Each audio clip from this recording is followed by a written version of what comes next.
So the biggest thing with the e-collar is to understand that it's not an aversive tool. Could it be? Sure, but so could vehicles, didn't use them right. And so what I'm doing when I introduce the e-collar is I'm associating the commands, but more importantly my voice, with the e-collar.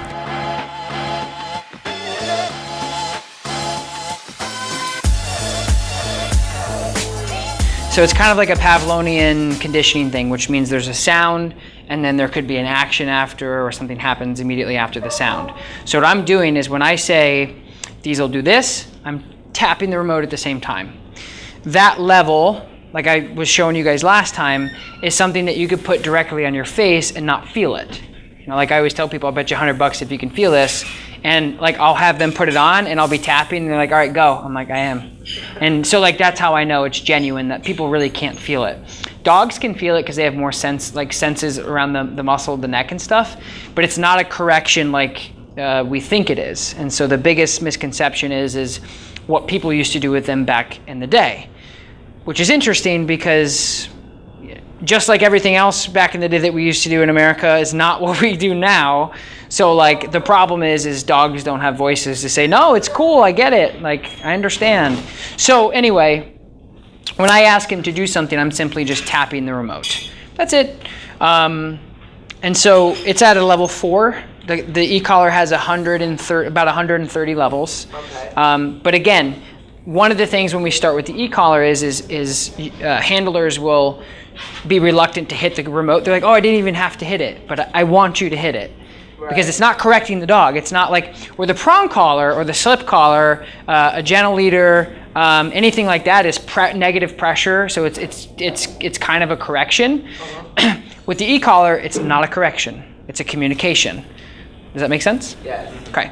So I'm saying something, I'm tapping the remote, and it's going a little buzz to him, a little buzz to him, a little buzz to him.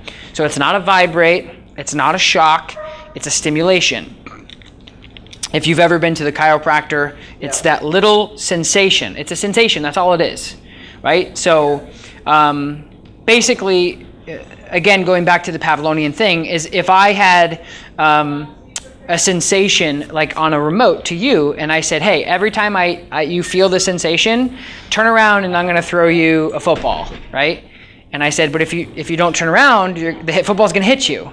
Right. So I would go tap and you'd turn, boom. Tap, you'd turn, boom. So the sensation is remotely telling you to turn around.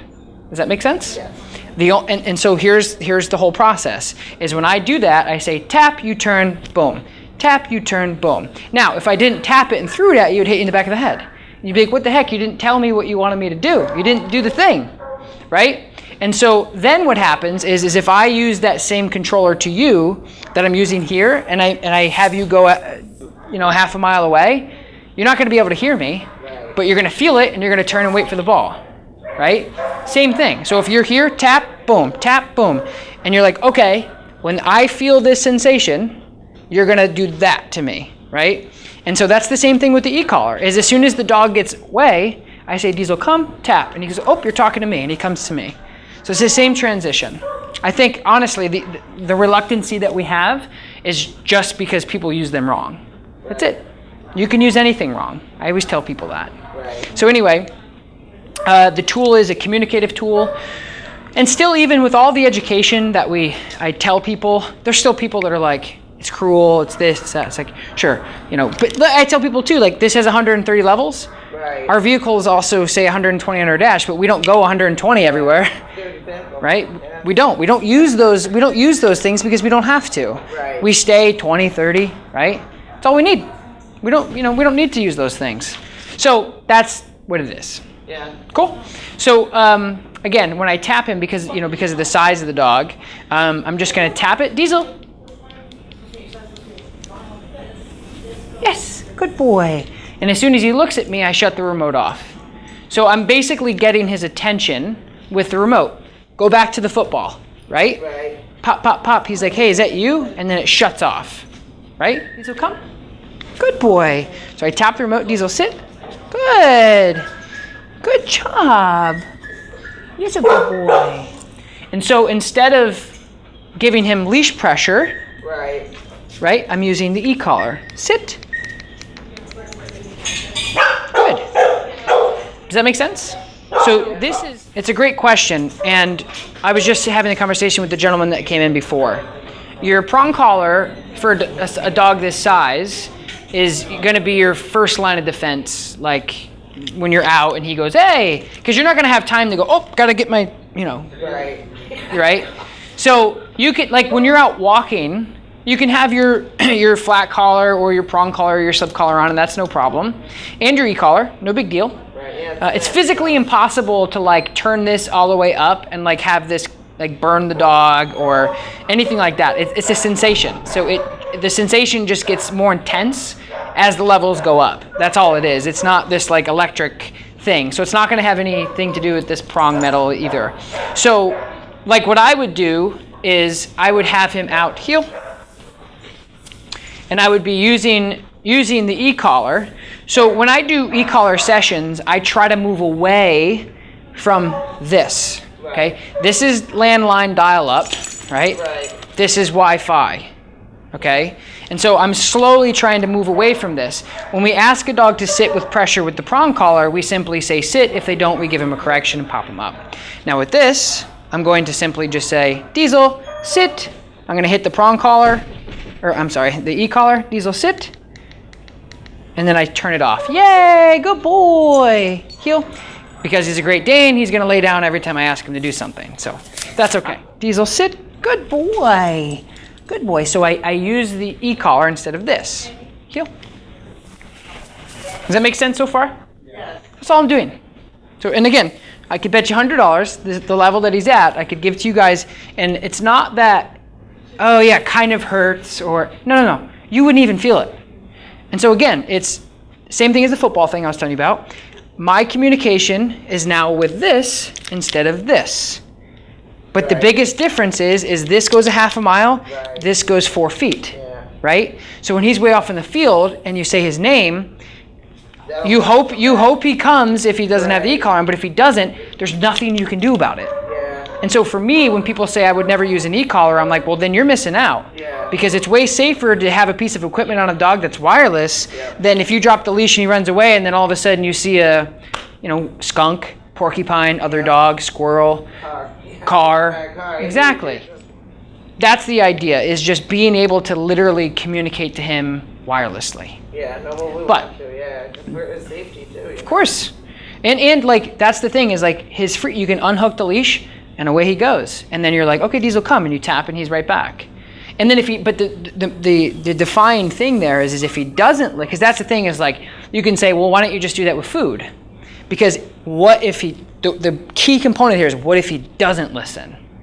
That's the thing people don't realize is like, I can do the same recall with my dog with food, with chicken, with steak, with a long line.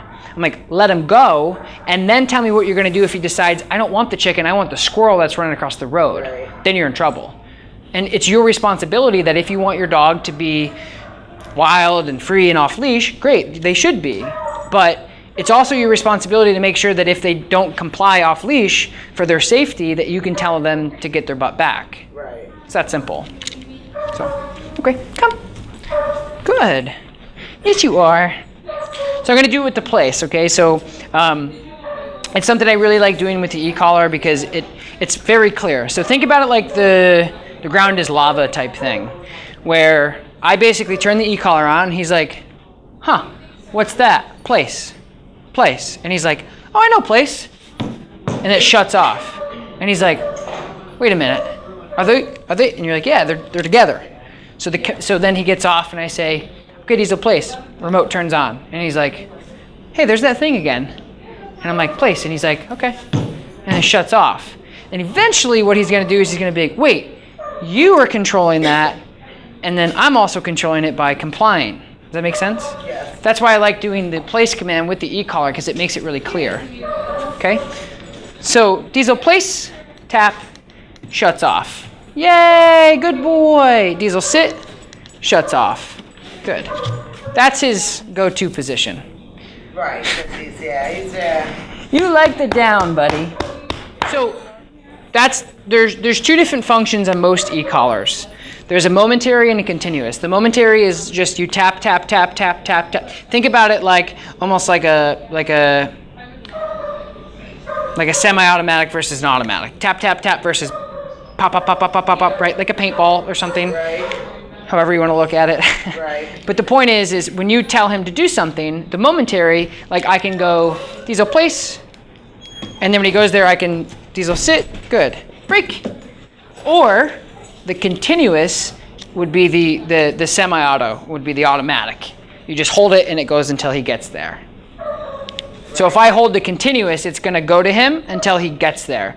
The momentary is boom, boom, boom, boom, boom, boom, boom. Continuous is just boop, boop, boop, boop, boop, boop, boop. Does that make sense? Yeah. So I'll do the continuous now. Very simple. Diesel, place, hold. Yes, good boy. Break. Good. Does that make sense? Yeah. So that's all I'm doing. Well, which one do you prefer to use, the tap or Good the... question. It depends on the dog. Like he's a Great Dane, so like he's not going to be like a lab or a border collie that's like next, next, next, next. Like he's just like, okay, can I lay down now? And so for him, you could use either. Like if it was a dog that was like super like I use continuous because it's a little bit more consistent. So like if they're like, okay, what do you want me to do next? What do you want me to do? I'm like, boop, yes. But with him, you can use momentary. Like Diesel, place.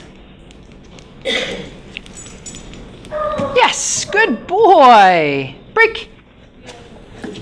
Or lay down, whatever.